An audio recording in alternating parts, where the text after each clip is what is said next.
අනගාරික ධර්මපාලතුමන්ගේ නොනිමි මෙහෙවර ඉටු කිරීමෙහිලා ස්වකීය වගකීම දෛවයේ ආශිර්වාදයෙන්ම උරුම කරගත් ශ්‍රී ලංකාවේ මහා බෝධි සංගමේ සභාපතිවරයා ලෙසත් ජපානයේ ප්‍රධාන සංඝනායක ලෙසත් තම යුතුයකම සැම සිත් සතන් තුළ පැළ කළා වූද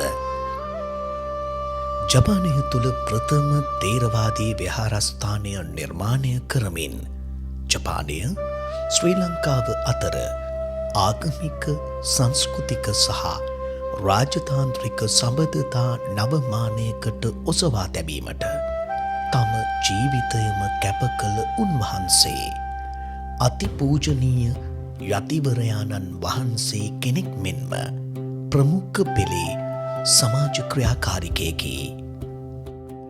ජපන් ශ්‍රී ලංකා මිත්‍රත්වයේ පාලම නිමැවූ මහා යතිවරයාණෝ ජපානයේ ප්‍රධාන සංඝනායක ලංකාජී විහාරස්ථානයේ නිර්මාතෘ විහාරාධිපති ඉන්දියාවේ සාංචි ජේතියගිරි විහාරාධිපති කොළඹ අග්‍රශ්‍රාවක මහා විහාරය සපුකස්කන්ධ අභිෂේකරාරාමය යන විහාරයන්හි විහාරාධිපති අතිපූජ්‍ය බානගල උපතිස්ස නායක ස්වාමින්වයන් වහන්සේගේ ජපන් සම්ප්‍රාප්තියේ ස්වර්ණ ජයන්ති සැමරුමේ ස්මරණීය කතාබහක්.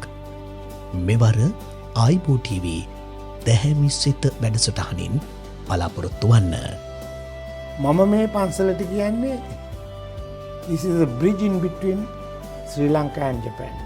ජපානය සහ ලංකාව අතර මේ වෙන පාලම තමයි ලංකාජී කියන්නේ.